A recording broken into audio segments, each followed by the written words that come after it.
മധ്യ തിരുവിതാംകൂറിലെ ഏറ്റവും പ്രധാനപ്പെട്ട സർക്കാർ ആശുപത്രിയായ ആലപ്പുഴ മെഡിക്കൽ കോളേജ് കഴിഞ്ഞ കുറേ കാലമായി വിവാദങ്ങളുടെ നടുവിലാണ്. ചികിത്സയിലിരിക്കുന്ന രോഗികൾ മൂലം മരിക്കുന്നുവെന്ന പരാതികളാണ് ആലപ്പുഴ മെഡിക്കൽ കോളേജ് ആശുപത്രിയെ വിവാദത്തിന്റെ കേന്ദ്രബിന്ദുവാക്കുന്നത്. 4 ആഴ്ചയ്ക്കകം 2 രോഗികളാണ് ഇവിടെ ചികിത്സാ പിഴവ് മൂലം മരിച്ചത്.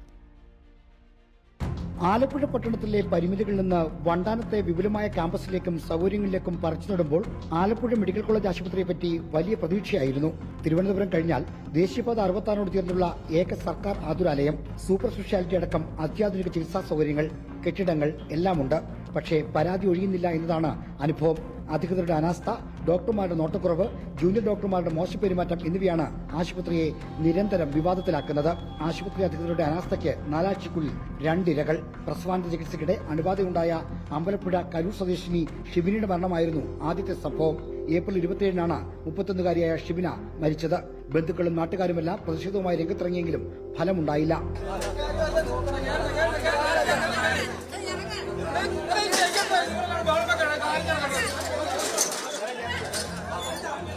വീണ്ടും ഉണ്ടായി അനാസ്ഥയുടെ അടുത്ത ഇര.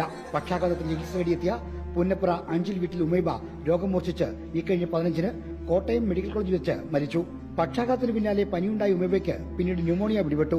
രോഗനില മോശമാകുമ്പോൾ ബന്ധുക്കൾ ചൂണ്ടിക്കാട്ടിയിട്ടും ഡോക്ടർമാർ നടപടിയെടുത്തില്ലെന്നാണ് പരാതി. വിദഗ്ധ ചികിത്സ തേടിയാണ് കോട്ടയം മെഡിക്കൽ കോളേജിലേക്ക് മാറ്റിയതെങ്കിലും 70-കാരിയായ ഉമൈബ മരണത്തിന് കീഴടങ്ങി. മൃതദേഹമായി ബന്ധുക്കൾ ആലപ്പുഴ മെഡിക്കൽ കോളേജിൽ അർദ്ധരാത്രി പ്രതിഷേധമുയർത്തി.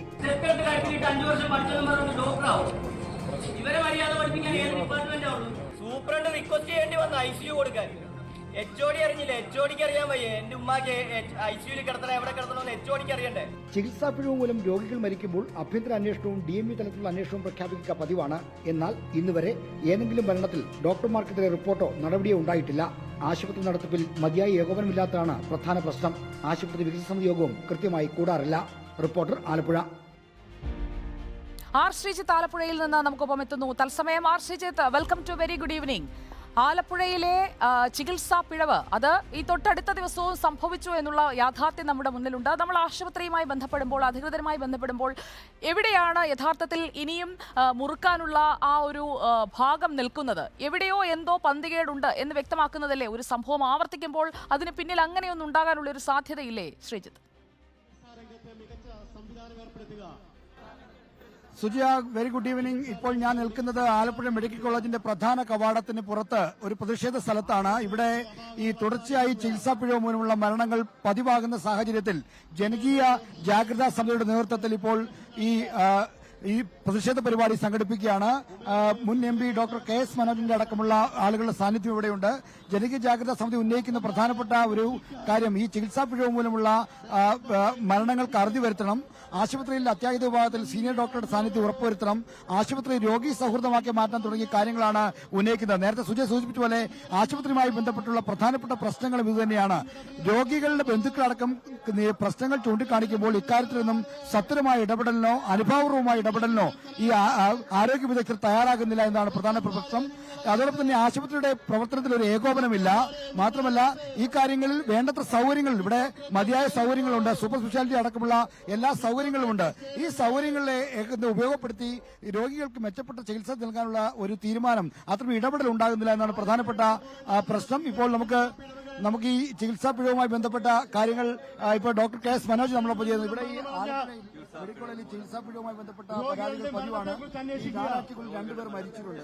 എങ്ങനെയാണ് രോഗികളുടെ മരണത്തെക്കുറിച്ച് അന്വേഷിക്കുക? ആലപ്പുഴ മെഡിക്കൽ കോളേജിൽ അടുത്ത കുറ്റമറ്റതാക്കുക. 1 മാസത്തിനുള്ളിൽ തന്നെ ആരോപണ വിധേയമായ വിധത്തിൽ 2 രോഗികളുടെ മരണം സംഭവിച്ചു. തീർച്ചയായിട്ടും അതിനെക്കുറിച്ച് ആക്ഷേപം ഉയർന്നിട്ടുണ്ട്. ചികിത്സാ പിഴവാണ്, ചികിത്സ നിശ്ചയിച്ചാന്നുള്ള ആക്ഷേപം ഉയർന്നു വന്നിട്ടുണ്ട്. അപ്പം അതിനെക്കുറിച്ച് സമഗ്രമായിട്ടുള്ളൊരു അന്വേഷണം നടത്തുകയും ഡോക്ടർമാരുടെ ഭാഗത്ത് വീഴ്ച വന്നിട്ടുണ്ടെങ്കിൽ കുറ്റക്കാരായിട്ടുള്ള ഡോക്ടർമാർക്കെതിരെ മാതൃകാപരമായിട്ടുള്ള നടപടി സ്വീകരിക്കുകയും വേണം.